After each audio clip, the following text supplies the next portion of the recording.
bagaikan bercanda, siap dibentuk. Demikian hidupku di tanganmu, dengan urapan kuasa Roh-Mu yang dibaharui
bersyukur Tuhan baik buat kita sekalian. Keberadaan kita yang sehat, yang baik tentunya tidak secara kebetulan, tetapi karena kemurahan Tuhan yang Tuhan selalu nyatakan dalam hidup kita semuanya. Puji Tuhan, kita akan mendengarkan firman Allah pada saat ini. Saudaraku, mari langsung kita akan membuka kitab kita masing-masing.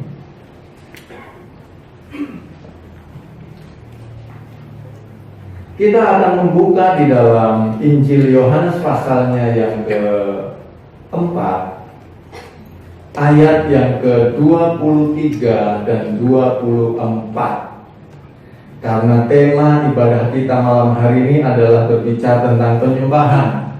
Kalau kita bicara tentang penyembahan, maka ini satu paket dengan pujian yang sering kita menyebutnya pujian dan penyembahan, ya. Saya akan baca dalam Yohanes pasal yang keempat. Aduh, saya minta maaf sekali, kacamata saya ketinggalan di tas. Maaf ya.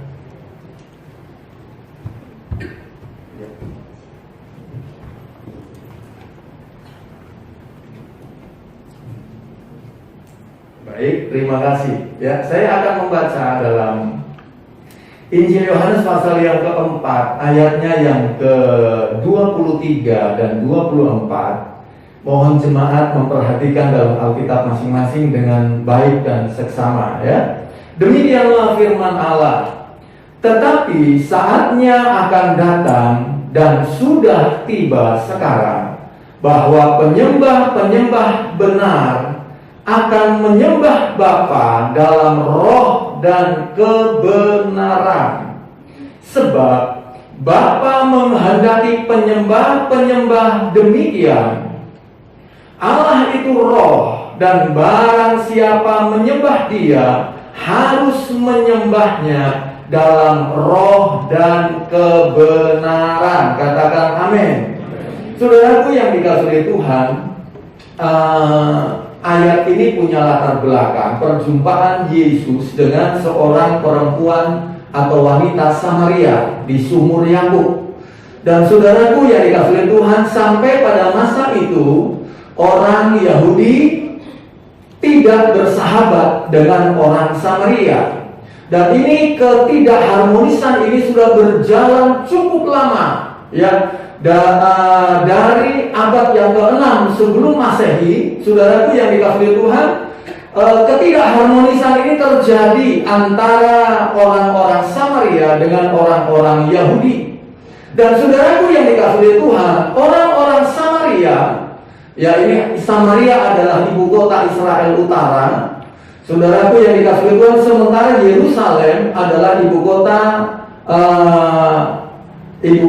kerajaan Yehuda. Dan saudaraku yang dikasihi Tuhan, Israel Utara atau Samaria, mereka biasa beribadah ya di tempat di mana Yesus berjumpa dengan wanita ini.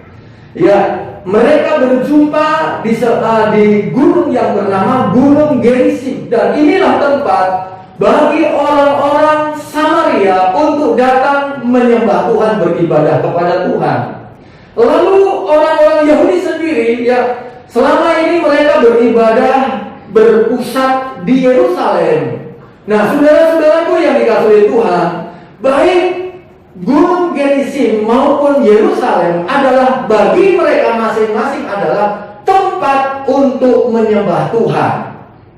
Lalu ketika wanita ini berjumpa dengan Yesus, Yesus berkata bahwa akan tiba saatnya, akan datang saatnya, dan sudah tiba sekarang bahwa penyembah-penyembah benar yang akan menyembah Bapa dalam roh dan kebenaran, sebab Bapa menghendaki penyembah-penyembah demikian.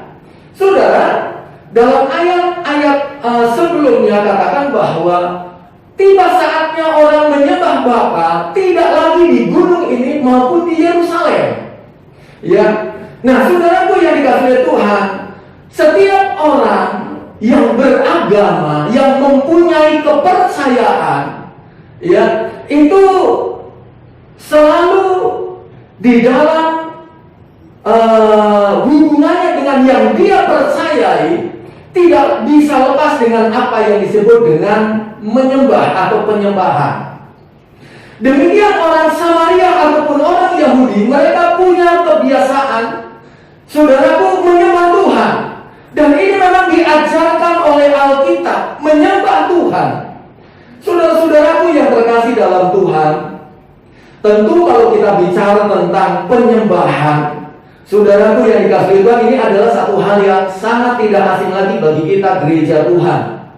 Saudara-saudaraku yang dikasihi Tuhan, dalam ayat ini katakan ya bahwa penyembah-penyembah yang benar, ya, penyembah yang benar akan menyembah Bapa dalam roh dan kebenaran.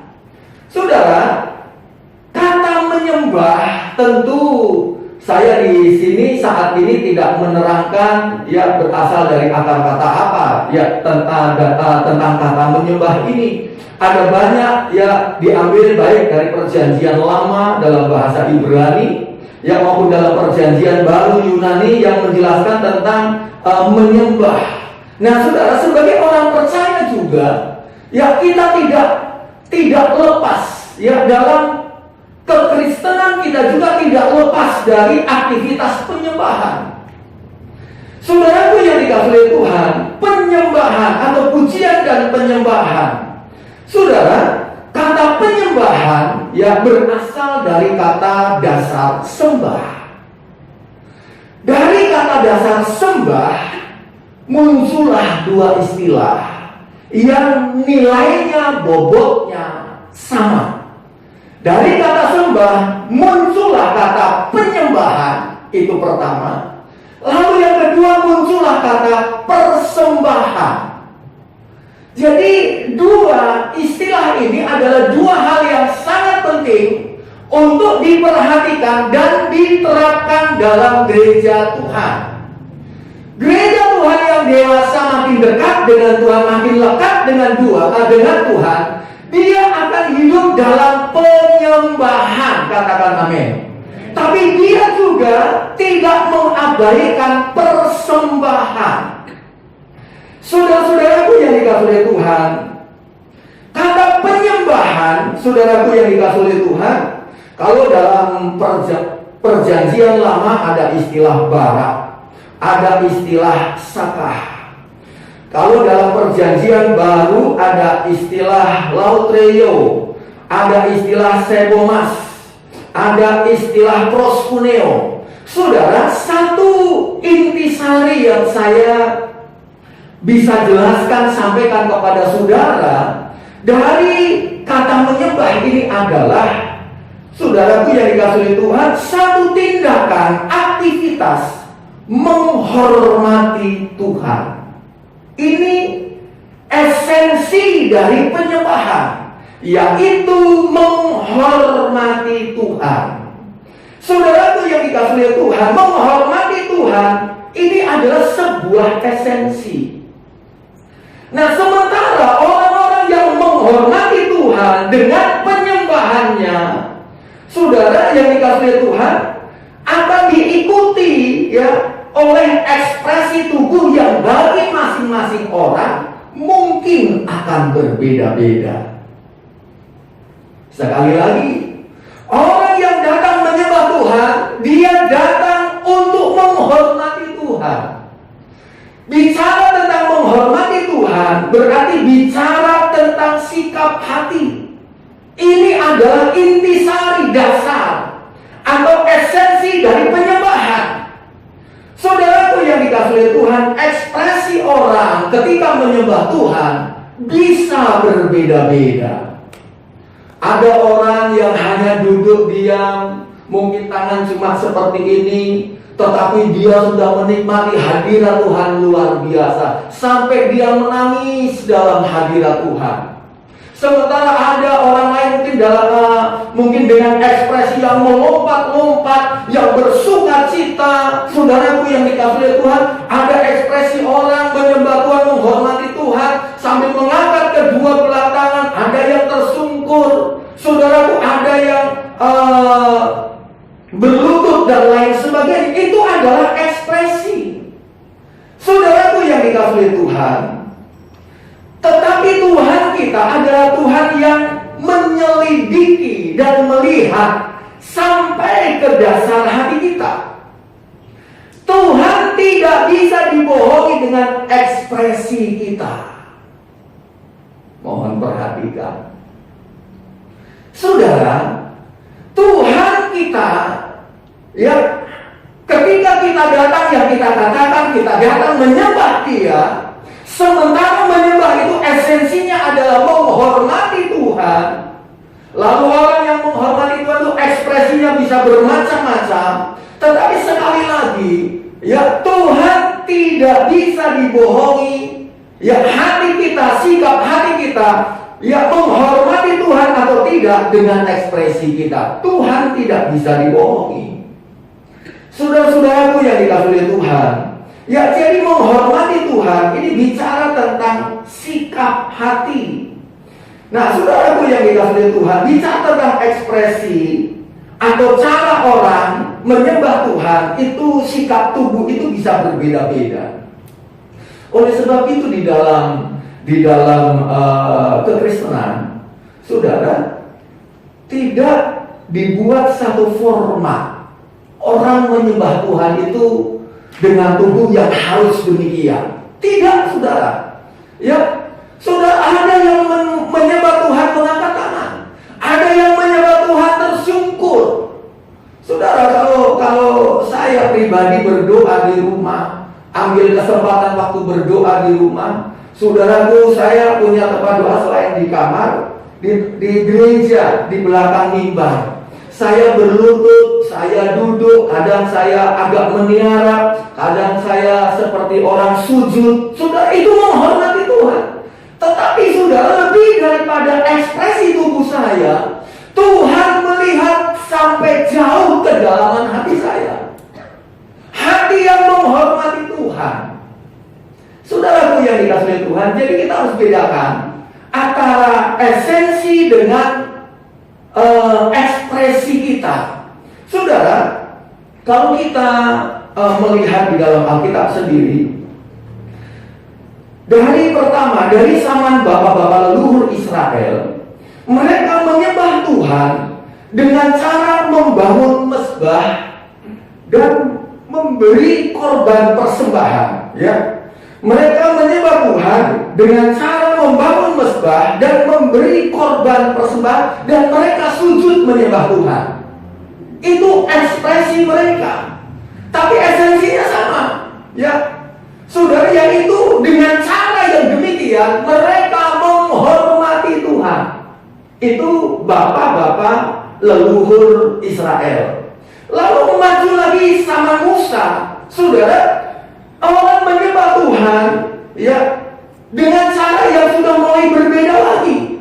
Ketika Musa membawa orang Israel keluar dari tanah Mesir, lalu Musa mendapat perintah dari Tuhan untuk membuat sebuah kemah. Saudaraku yang dikasihi oleh Tuhan, yang kita kenal dengan nama kemah Musa. Saudara, tata cara yang ada di dalam kemah Musa yang adalah tata cara yang begitu hikmat, yang saya katakan dengan bahasa saya cenderung kaku, dan dengan cara-cara yang sudah diatur begitu rupa dan begitu ketat.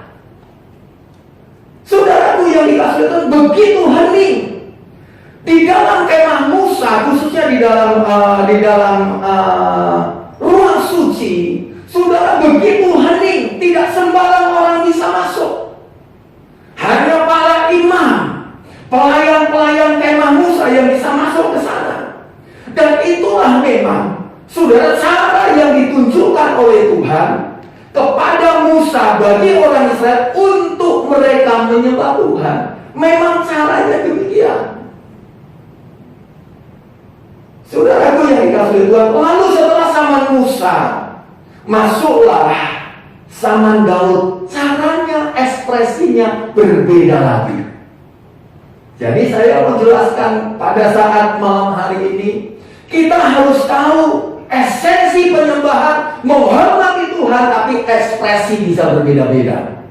Makanya di tempat pelayanan saya tidak dalam tanda kutip memaksa jemaat untuk menyembah Tuhan itu dengan caranya saya. Saya enggak. Cuma saya mau jemaat ini ya, ketika penyembahan, ketika menikmati hadirat Tuhan, dengan sungguh-sungguh hati menghormati Tuhan. Dengan sungguh-sungguh hati masuk dalam hadirat Tuhan. Setelah zaman Musa, lalu masuk zaman Raja Daud. Saudara, caranya berbeda. Caranya Daud memuji menyembah Tuhan berbeda dengan caranya Musa. Musa nggak kenal bersorak-sorai. Musa nggak kenal dengan bertepuk tangan. Saudaraku, tetapi ketika masuk di zaman Daud, cara memuji Tuhan, menyembah Tuhan, menghormati Tuhan dengan cara melompat, menyanyi, menari, dengan musik dan lain sebagainya. Saudara-saudaraku yang dikasihi Tuhan, hal pokok pertama pada malam hari ini adalah ketika kita datang pada Tuhan, yang kita katakan menyembah Tuhan dengan ekspresi yang berbeda-beda satu dengan yang lain, ya nggak jadi masalah. Tetapi sekarang yang pertama adalah, apakah kita datang dengan sikap hati yang menghormati Tuhan atau tidak? Ini yang penting. Mau kita duduk, mau kita berdiri, mau kita mengangkat tangan, mau kita bertepuk tangan, saudara, itu adalah ekspresi. Tetapi biar kita melakukan semua itu dengan hati yang menghormati Tuhan. Katakan amin. Saudaraku yang dikasihi Tuhan, tadi di awal saya katakan bahwa dari kata dasar sembah muncul dua istilah, yaitu penyembahan dan persembahan. Kata dasarnya sama.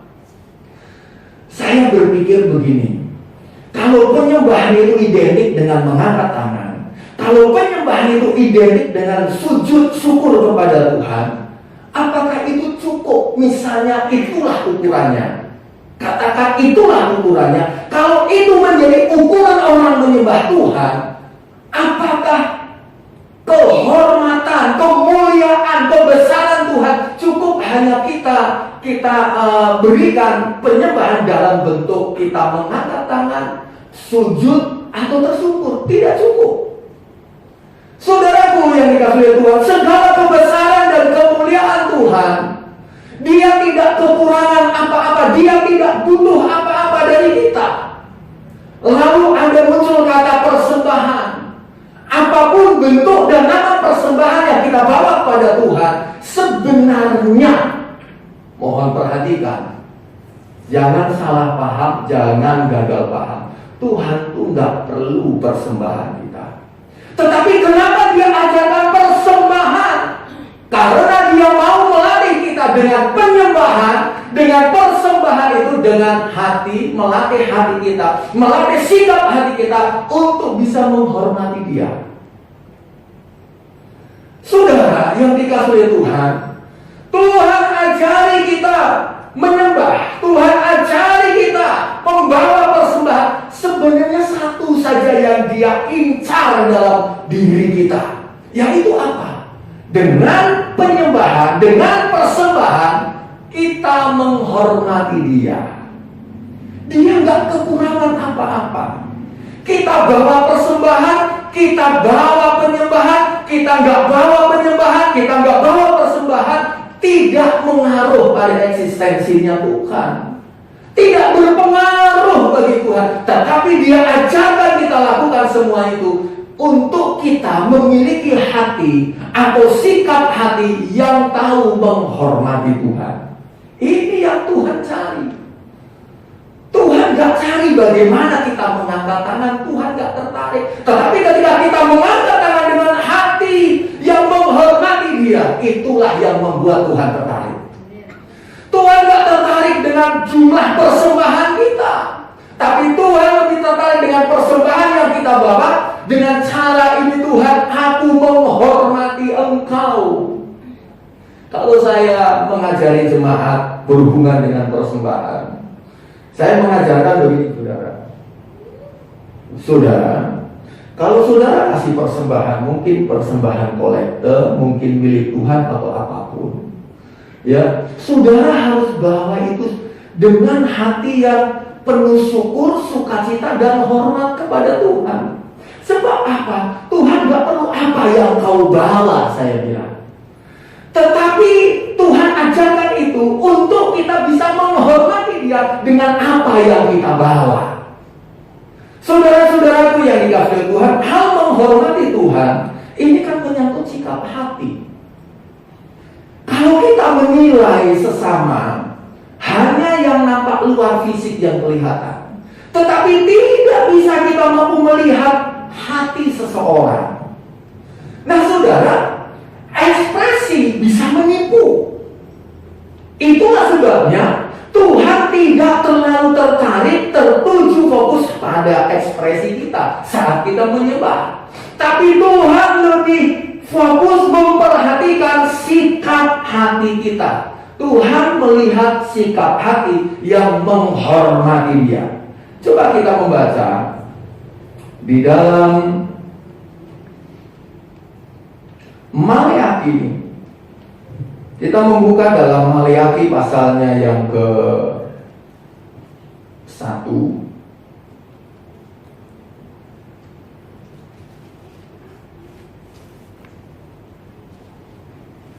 Maleakhi pasal yang pertama.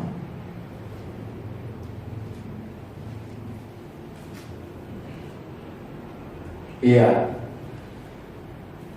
Maleakhi 1 ayat 6 sampai ayat 9.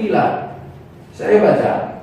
Seorang anak menghormati bapaknya. Kita adalah anak-anak Tuhan dan Dia adalah Bapa kita. Seorang anak menghormati bapaknya dan seorang hamba menghormati tuannya.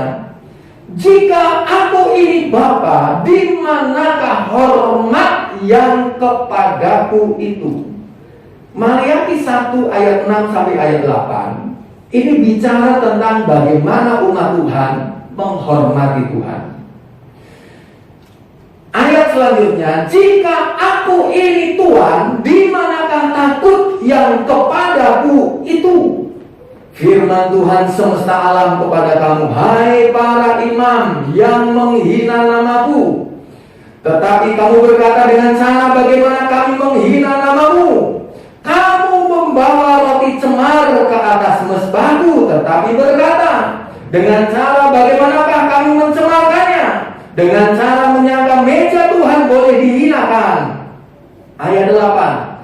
Apabila kamu membawa seekor binatang buta untuk dipersembahkan, tidakkah itu jahat? Apabila kamu membawa binatang yang timpang dan sakit, tidakkah itu jahat? Cobalah menyampaikannya kepada bupatimu. Apakah ia berkenan kepadamu? Apalagi menyambut engkau dengan baik, firman Tuhan semesta alam. Dalam tata ibadah orang Israel pada zaman Maleakhi, Saudara, ibadah dengan segala korban-korban persembahannya berjalan seperti biasa. Tidak ada yang aneh, tidak ada yang berubah. Berjalan seperti biasa. Tetapi saudara, Tuhan merasa justru dengan apa yang mereka lakukan, dengan mereka datang beribadah menyembah Tuhan, membawa persembahan, Tuhan merasa tidak dihormati. Tuhan merasa justru mereka menghina. Karena apa? Karena itu tadi saudara, mereka mengutamakan yang nampak. Kalau mereka datang ya ke tempat ibadah membawa korban persembahan, tentu orang akan lihat, oh dia datang beribadah membawa persembahan korban. Semua berjalan seperti itu, tetapi yang mereka kerjakan tidak dengan hati yang menghormati Tuhan, tidak dengan hati yang bersyukur kepada Tuhan. Itulah sebabnya dalam ayat ini, kalau aku ini Bapa, di manakah hormatmu sebagai anak-anakku? Tidak ada. Saudara-saudaraku yang dikasihi oleh Tuhan, ya lanjut, ya bahwa rasa hormat ini adalah esensi penyembahan. Ya Maleakhi 1 ayat 6-8 adalah melakukan aktivitas persembahan dan penyembahan, tetapi kehilangan esensinya, yaitu hati yang menghormati Tuhan. Penghormatan ini setinggi-tingginya hanya kita berikan, kemuliaan hanya kita berikan untuk Tuhan kita Yesus Kristus. Saya membaca dulu dalam Wahyu pasal yang keempat. Wahyu pasal 4 ayat yang ke-10 dan 11.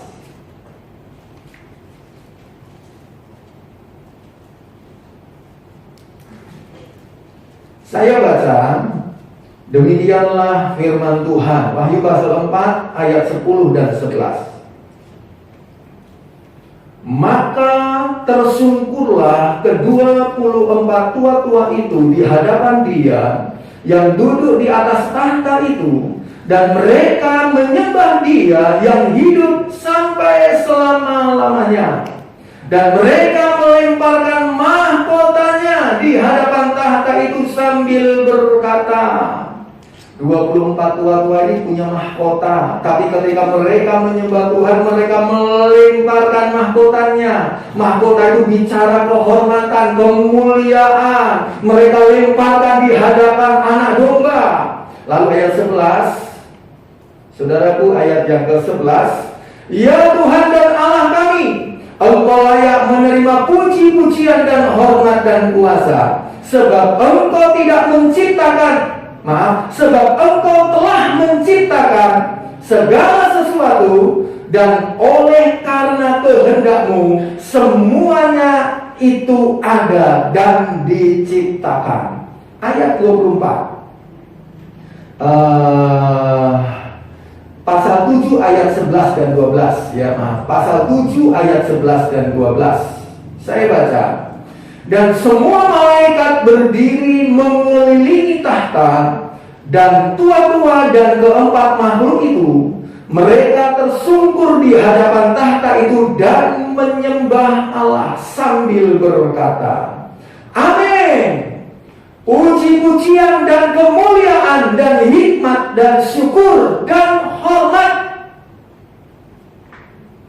dan kekuasaan dan kekuatan bagi Allah kita sampai selama-lamanya. Amin. Jadi hanya bagi Dia segala penghormatan dari kita umatnya.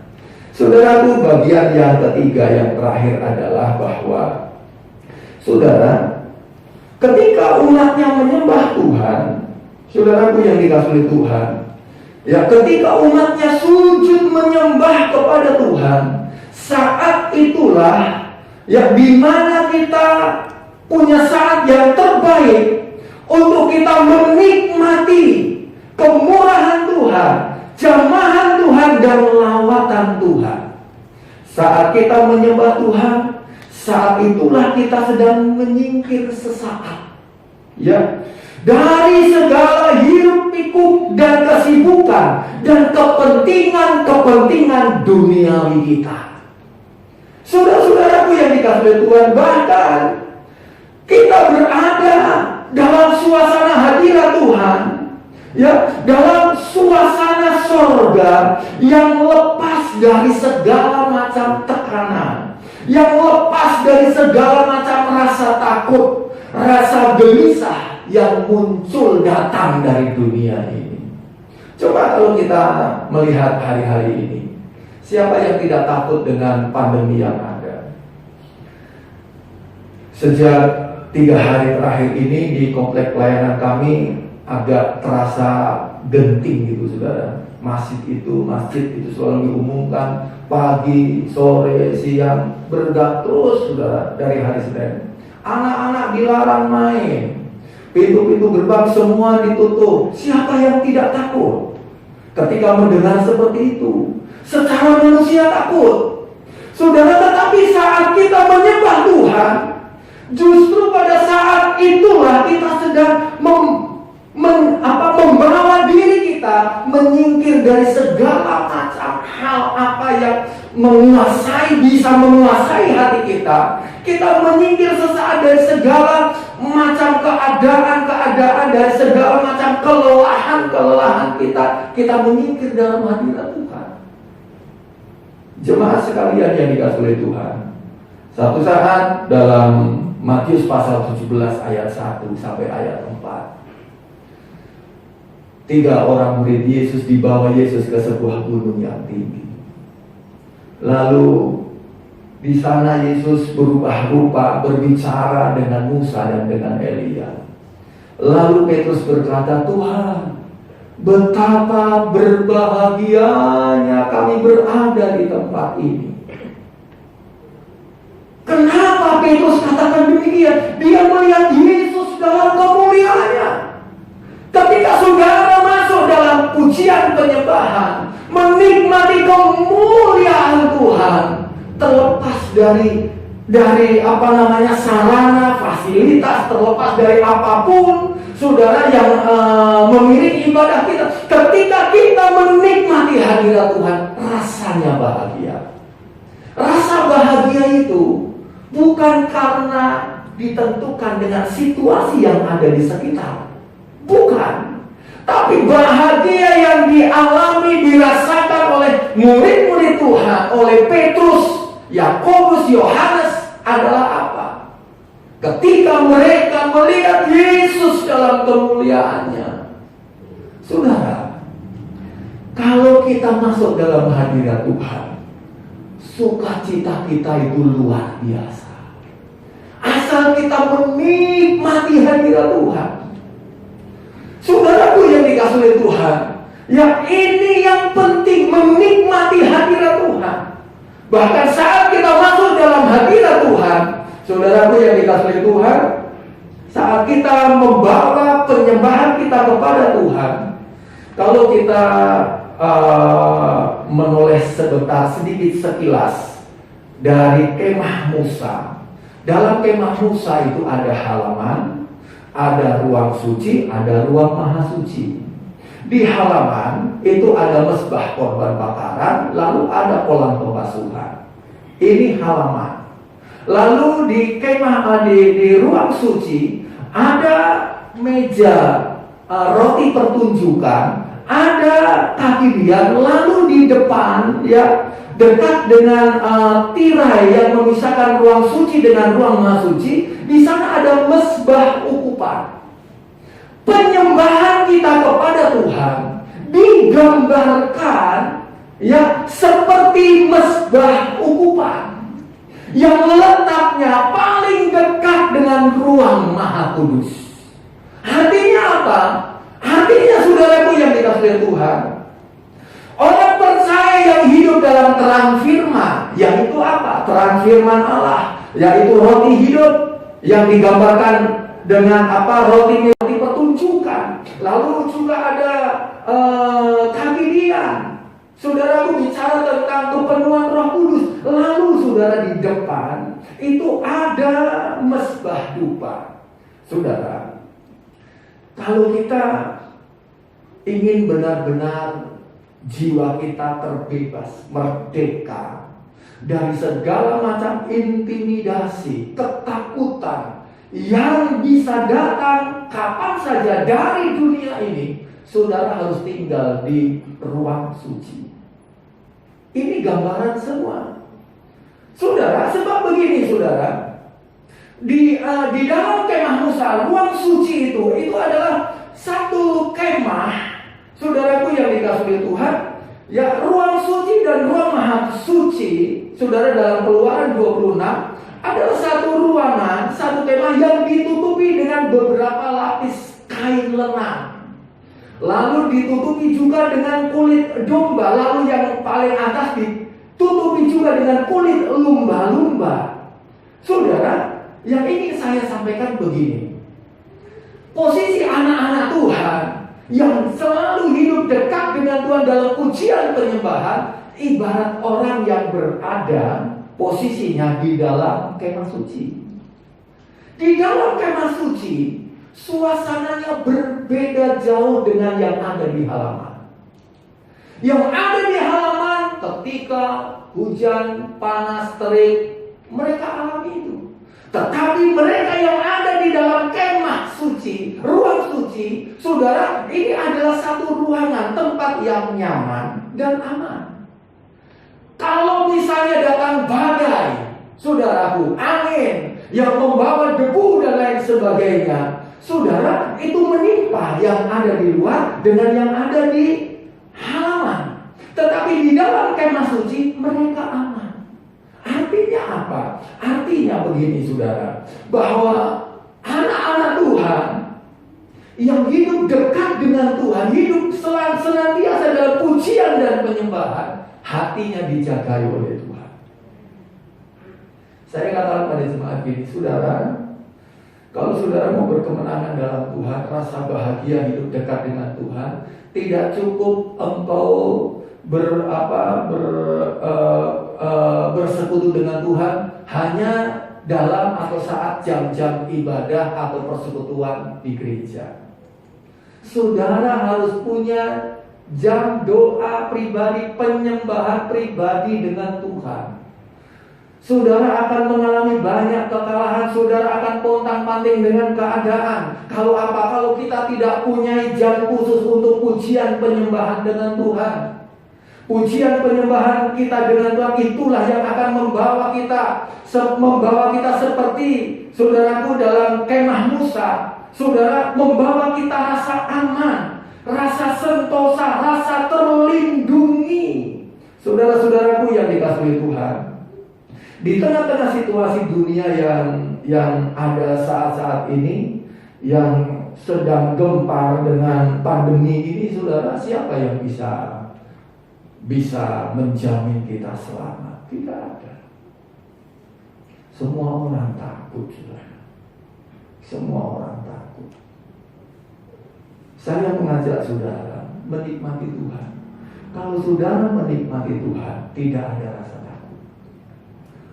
Kalau saudara lelah dalam hidup ini, jiwa saudara lelah dalam hidup ini, masuklah dalam hadirat Tuhan. Masuklah dengan hati yang menghormati Tuhan. Masuklah di hadirat Tuhan, nikmati kemuliaan, kebesaran Tuhan. Dia akan menyegarkan rohmu. Menyembah Tuhan, menghormati Tuhan. Saudaraku yang dikasihi Tuhan, ekspresi kita masing-masing bisa berbeda. Saudaraku yang dikasihi Tuhan, tetapi satu perkara, ketika kita mulai datang beribadah, kita berdiri, mungkin kita mengangkat tangan, jadikan itu ekspresi hati kita. Amin, saudara. Aku datang menghormati Engkau, Tuhan. Aku datang memuliakan Engkau, Tuhan. Saudaraku yang dikasihi Tuhan, hanya orang-orang yang diam dalam hadirat Tuhan akan menerima berkat perlindungan daripada Tuhan. Tuhan Yesus memberkati kita sekalian. Saya jemput semua bangkit berdiri. Ada satu pujian. Haleluya. Lingkupiku dengan sayapmu. Mari jemaat sekalian yang dikasihi oleh Tuhan, sesaat kita akan nikmati hadirat Tuhan, kita akan hormati Tuhan. Bagaimana cara yang layak dari setiap kita untuk kita menghormati Tuhan? Tuhan yang telah menjaga kita sampai saat ini, Tuhan yang telah memberkati kita sampai saat ini. Bagaimana cara terbaik setiap kita untuk menghormati namanya? Kita menyembah Tuhan dengan sikap hati yang baik, dengan sikap hati yang benar. Haleluya. Mari kita angkat tangan kanan kita. Haleluya. Haleluya. Yesus. Yesus.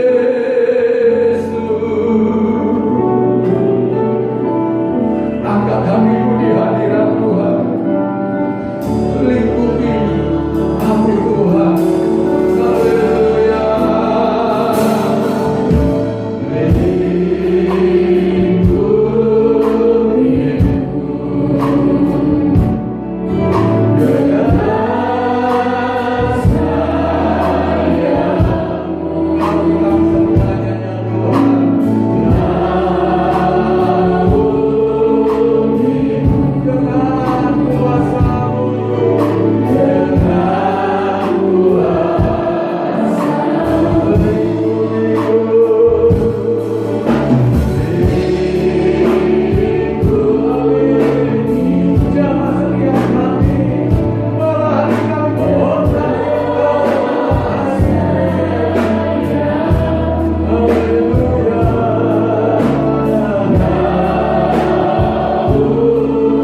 Engkaulah yang Tuhan akan menjelaskan lebih lanjut dalam setiap kami.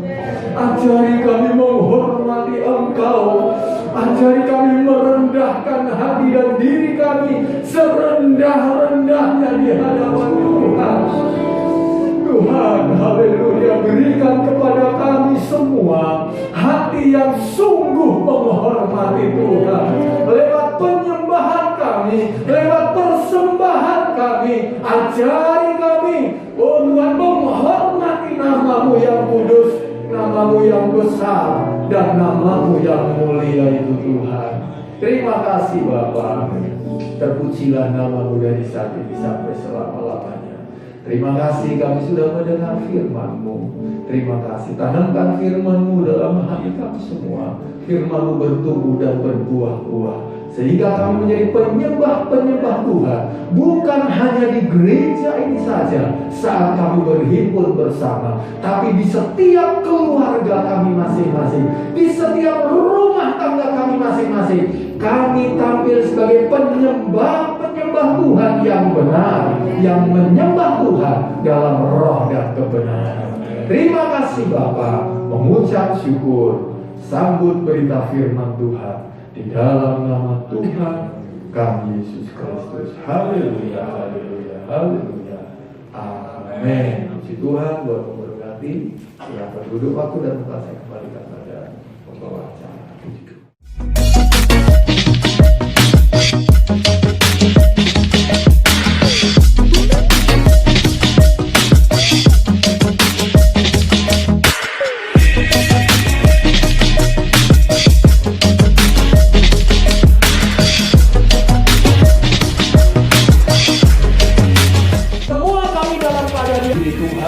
Segala mata pencaharian.